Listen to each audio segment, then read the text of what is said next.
What is going on, my lovely people? Hope you're all having a good freaking day. So, this is something that I did not expect to wake up to. I'm pretty sure no one else saw this coming.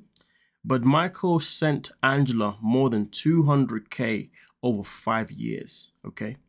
And this is where this is going to get interesting. And I can say that after reading briefly of this article stuff in particular here, things are not looking good for Angela. They are not looking in her favor. But that's why we are about to get into this. Now, shout out to Starchasm for this update.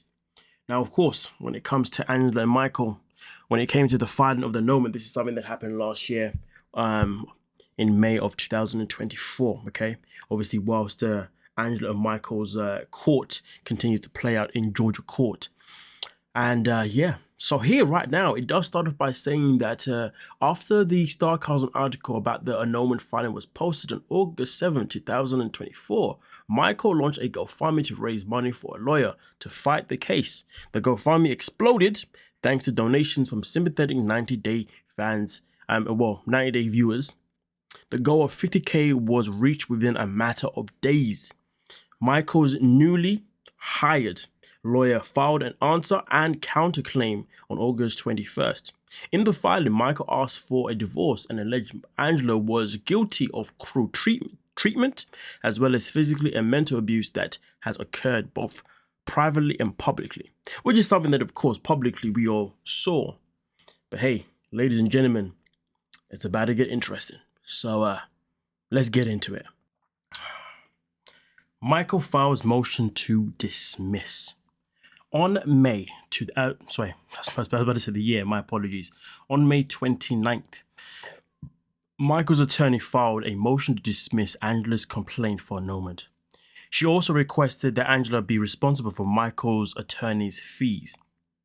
Michael's motion to dismiss presents a very strong argument for Michael and Angela's marriage not to qualify for annulment.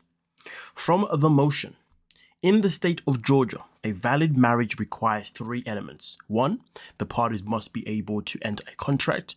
2, there must have been an actual contract. And 3, there must have been consummation of the marriage according to law. See XYZ. Now, of course, people who don't know that what the third one is, that it means intimacy. Now, it continues here by saying that Michael's attorney argues that all three elements of a valid marriage were met and argues that Angela herself has admitted that all three elements of a valid marriage were met, which I'm pretty sure she did do publicly, to be fair, because Angela's got such a big mouth. Bragging mouth, shall I say. Now, it continues here by saying that from the motion's conclusion, respondent Michael shows that the petitioner Angela brought this action in bad faith. She has always known that the parties had a true and valid marriage. She has admitted that in television appearances, which is very true, on YouTube, in her complaint for annulment, and in her responses to respondent requests for admissions, which of course, we have all witnessed Angela saying these things, so there's definitely 1000% true regarding that.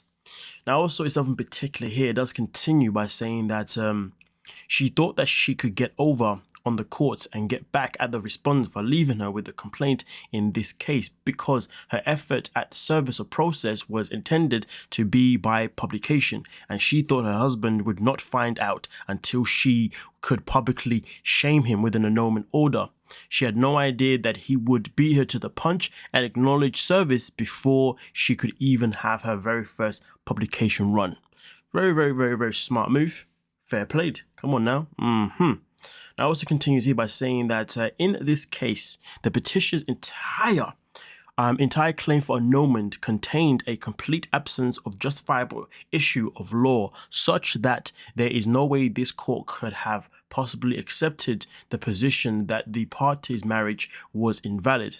The marriage was was far too long and had already been justified as valid by the federal government, which is certainly compelling enough to ensure that no state or court could or should ever question the legitimacy of the parties' marriage. I mean, listen, end of the day, when Angela first filed, a lot of people said there's no way she's going to win this because There's been too much evidence of her abusing this man on TV. And there's also been too much evidence of her having opportunities to not marry him. And also, there's also been many opportunities where she's even said that she's threatened multiple times that she has the papers to pull him from actually coming to America. So the fact that she did that notoriously all the time on TV definitely was never going to help. But also at the same time, usually they say that things that happen on TV cannot be used in court.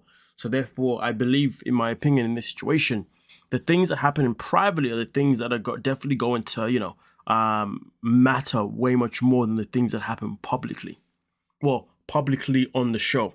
Things that happen publicly via social media, via the YouTube, to be fair, should also still count, because those things Angela said wasn't under necessarily contract, unless a part of a contract says that everything that you say online is also the same as everything that you say on the show, if you know what I mean. So of course, when you're on the show, you have a contract to oblige to what the show wants. The question is, though, does it mean that it also obliges to what you can and cannot do, or cannot say off the show? But to be fair, many people do say that is also the case too.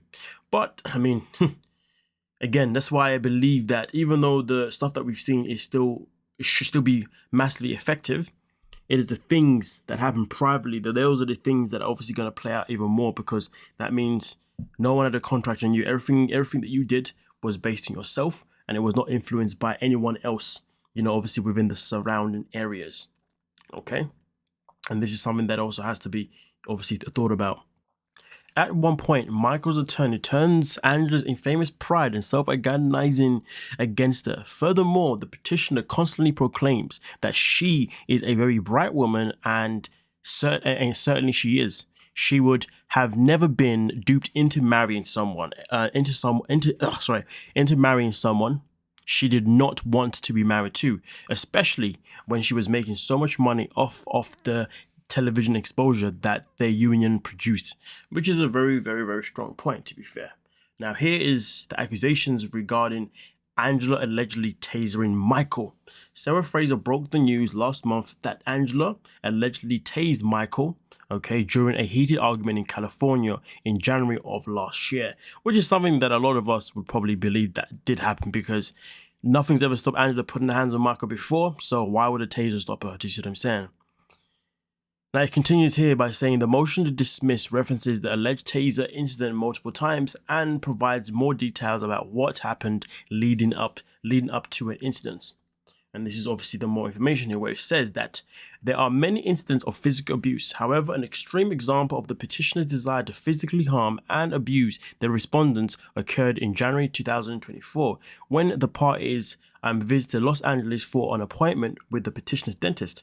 On that trip, the parties were staying in a hotel near the location of the petitioner's dental office. On an evening during the trip, petitioner and respondent were out partying in the West Hollywood, and as they began back to the hotel, an argument ensued, wherein the respondent was kicked out of the car by the petitioner. Respondent was forced to walk 3 hours back to the hotel. That is absolutely disgusting behavior, isn't it now? That same evening, the petitioner used a taser on the respondent's shoulder as the argument continued once the respondent arrived in the hotel room. Boy, the thing is, though, it does make you think, doesn't it? Why would Angela even go through this process knowing that there's a lot of things that she's done? Maybe for her, she believes that because there's no evidence behind it, none of these things is ever going to be proven in court. And if that's the case, then I guess this is why she decided to take this man to court for this whole annulment type BS. But, yeah.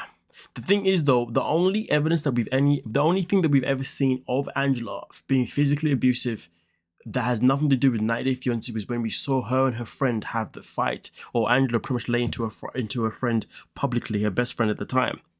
But we've never seen that necessarily towards Michael, when it's had nothing to do with the show.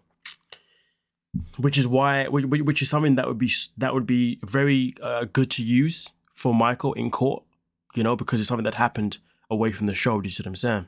Now it continues here by saying, all of these instances led the respondent to feel that he needed to escape the abuse and control of the petitioner.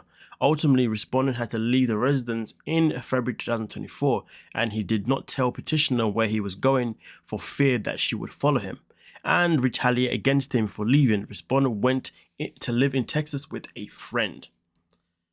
Something that, of course, that we did see happen on the show, because obviously Michael there. Well, didn't see happen on the show, but we saw them. We saw obviously TLC upload a video of Michael explaining, that situation itself in particular. Okay, now we get to the part here where he says Michael sent Angela more than $2,000. Wow.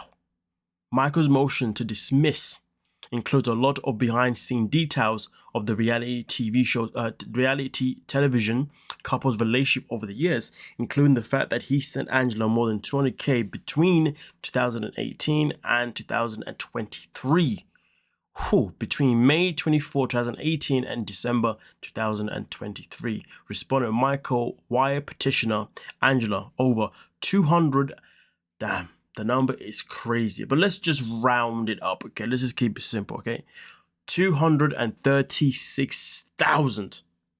Let's just round it up, okay? That is a lot of money to help her when she asked the motion. The states. Respondent was told by petitioner that she was putting the money into an account so they could have money until petitioner could get a driver's license and a job. Petitioner requested 95% of petitioner's earnings from the show. Nuts. Absolutely nuts. As part of the court proceedings, Angela was required to admit or deny a long list of facts. One of the facts she admitted was that Michael sent her more than 200K between 2018 and 2023. However, Angela denied using the taser on Michael during the January 2024 incident in California. We have highlighted more of Angela's admissions and details in one post, and her claims that many scenes featuring herself and Michael were scripted in another. Well, we will be back with another video, maybe another 1 or 2 videos, okay, regarding other information regarding Michael as well. That's also been reported by Starcasm. But with that being said, though, thank you so much for your time. Let me know your thoughts down below. And yeah, peace.